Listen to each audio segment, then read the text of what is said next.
A atividade da Companhia de Jesus no Brasil Colônia iniciou-se em 1549 e prosseguiu até 1759. Os jesuítas foram os primeiros missionários enviados aos nativos.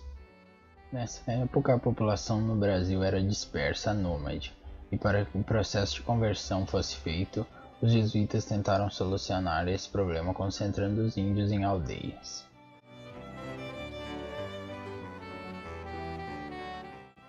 As características desse estilo foram bem sintetizadas pelo historiador de arte e arquiteto Lúcio Costa.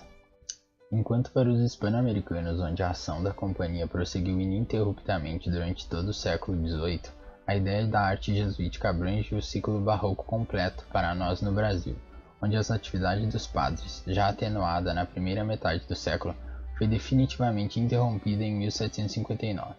As obras dos jesuítas, ou pelo menos grande parte delas, representam o que temos de mais antigo. Consequentemente, quando se fala aqui em estilo jesuítico, o que se quer significar, de preferência, são as composições mais renascentistas, mais moderadas, regulares e frias, ainda imbuídas do espírito severo da Contra-Reforma.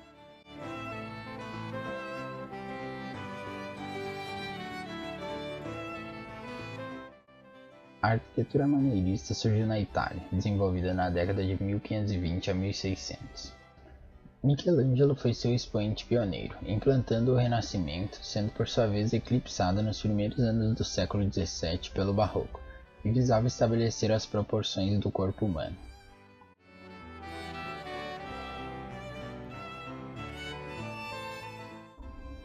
A arquitetura do maneirismo apresenta temas ambivalentes e funções duplas, como por exemplo um edifício pode ser um palácio ou um monastério. Em Portugal, a arquitetura maneirista foi introduzida graças ao arquiteto Filippo Terzi. Em 1759, além de inúmeros estabelecimentos pequenos, a primeira fase da arquitetura jesuítica no Brasil contava com instituições de grande importância ao longo do litoral brasileiro, incluindo colégios, seminários e noviciados nos principais centros urbanos. Um dos exemplos mais bem preservados e menos alterados de igrejas em aldeias encontra-se no estado paulista. A Capela de São Miguel, a alguma distância da cidade de São Paulo, é talvez a mais perfeita de todas. As principais vítimas da má conservação foram as igrejas maiores de fins do século XVI e início do século XVII. Os desenhos do arquivo militar nos permitem uma ideia aproximada desses antigos monumentos perdidos, de extrema simplicidade e severidade na planta e elevação externa. Conservam-se alguns retábulos que revelam o caráter basicamente maneirista da decoração original de seus interiores. O procedente de maior importância para as igrejas da arquitetura jesuítica no Brasil é a Igreja de São Roque, em Lisboa, edifício cujo interesse foi ressaltado como o primeiro trabalho eclesiástico de Filippo Terzi. A igreja, nos séculos XVI a XVIII, foi a principal responsável pela produção artística do país por meio da atuação de ordens religiosas dominadas pela ideologia da Contra-Reforma e pelo permanente objetivo da propaganda religiosa e missionária.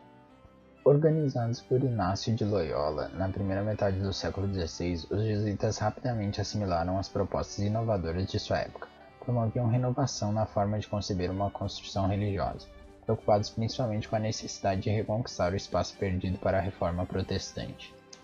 Os jesuítas chegaram ao Brasil em 1549 à Bahia junto com o primeiro governador-geral Tomé de Souza, com missões bem definidas: converter os índios por meio da catequese e doutrinação, libertá-los da escravidão portuguesa e ladeá-los à medida que fossem sendo catequizados.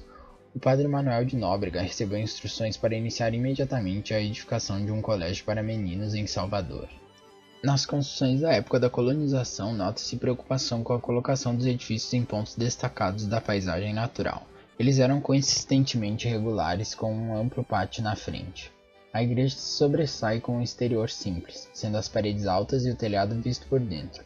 O altar encontra-se na parede oposta à entrada. O olhar dirige-se para o lugar de devoção religiosa e o modo de admiração, pois os ornamentos foram aplicados inicialmente nos retábulos dos altares, ornados de madeira em cujo centro figura uma imagem, termo que poderia se referir-se a uma pintura ou escultura abrigando as figuras dos santos venerados. Exemplo: Igreja São Lourenço dos Índios.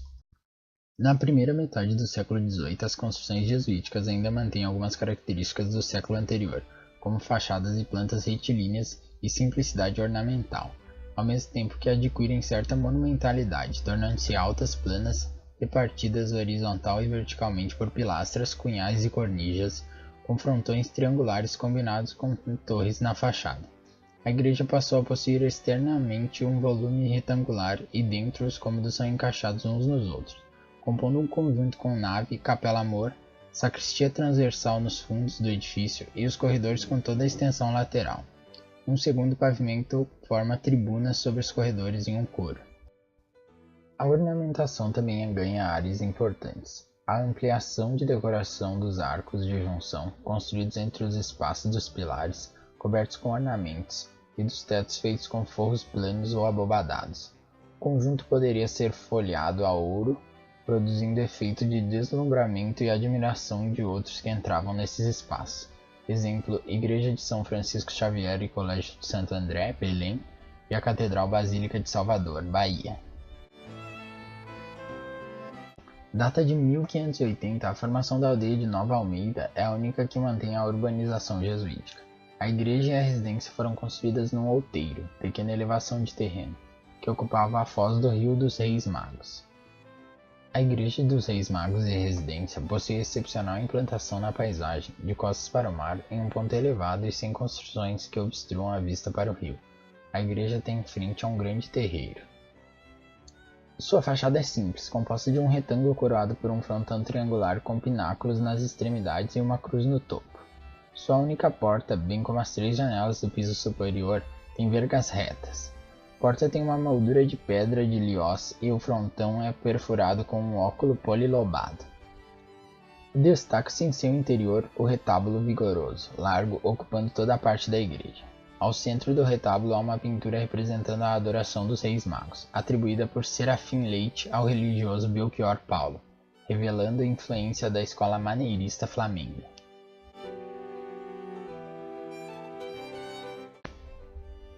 A Igreja Catedral Basílica teve sua planta escolhida por Padre Belchior Pires, mais econômica e que não exigia a demolição do prédio anterior. Em 1694, a sacristia foi concluída e decorada com pinturas. A igreja é revestida interna e externamente de cantaria de Liós, trazida de Lisboa. Capela Amor é de Francisco Gil de Araújo e as pinturas da abóbada do pintor franco-chinês. A fachada é austera e monumental, dividida em 5 módulos verticais separados por pilastras. Nos 3 módulos centrais se abrem portas coroadas por frontispícios onde há nichos para estátuas. Acima delas se abrem pequenas janelas. A Igreja São Francisco Xavier e Colégio Santo Alexandre possui uma fachada monumental com 4 andares de altura, sendo encimada por um frontão formado por 2 grandes volutas que se unem no topo, onde há uma cruz. Enormes pilares que nos cantos são ordenados por pilastras que sustentam grandes arcadas e que sobem ao teto de madeira em arco abatido. Ainda se encontram alguns elementos do maneirismo. No interior, a igreja revela a influência da Igreja de Salvador, nave única com 4 capelas laterais de cada lado, coberta com abóbada de madeira, sem cúpula e com transepto não pronunciado. Uma grande sacristia encontra-se ao lado da Capela Amor. Destacam-se no interior obras de arte em talha do padre João Xavier Traer e sua oficina de escultores indígenas. A Igreja de Jesus, sede de Salvador, Bahia, de arquiteto desconhecido e estilo maneirista e barroco, começou a ser erguida numa zona fora dos muros da cidade, onde também os jesuítas possuíam seu colégio e igreja definitivos. Essa zona foi também logo cercada por um muro, necessário devido às ameaças dos ataques dos indígenas e outros europeus. Não se sabe exatamente como foi começada nem terminada, mas em 1570, o governador Mendes Sá afirma que a reconstruiu em pedra e cal, com uma planta de 3 naves. A igreja passou por diversas obras e restaurações, foi posto militar durante a invasão dos holandeses e diversos problemas de conservação até ser destruída em 1933. A Igreja de Nossa Senhora do Rosário, localizada no Largo do Rosário, em Embu, São Paulo, foi construída pelo padre Belchior de Pontes no século XVIII, e o convento anexo construído pelo padre Domingos Machado em 1740.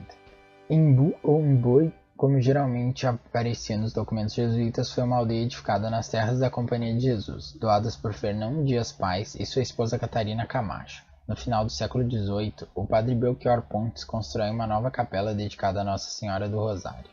Essa igreja é o mais importante e rico monumento paulista do século XVII. Externamente ladeia a residência dos padres, construída alguns anos depois, já na primeira metade do século XVIII, formando uma quadra em torno a um pátio central. O conjunto formado pela igreja e residência anexa, separados pela torre sineira, é bastante simples. A técnica construtiva utilizada é taipa de pilão, que devido à deteriorização provocada pela ação das chuvas, teve de ser reforçada com a introdução de estrutura de concreto armado em suas paredes. O templo apresenta uma nave única e capela-mor, 2 andares que ladeiam um arco-cruzeiro. A capela-mor é revestida de talha dourada. As pinturas do teto, do gênero grotesco em apaneilado, são semelhantes às do teto da sacristia. Na parede esquerda da nave existe um dos mais notáveis púlpitos jesuíticos, apesar de sua simplicidade. O retábulo-mor da Igreja de Nossa Senhora do Rosário é uma obra que tem suscitando várias interpretações, dada sua singularidade. Possui um rico acervo de imagens sacras. Entre outras peças, destacam-se os 4 leões funerários em madeira, de nítida feição oriental.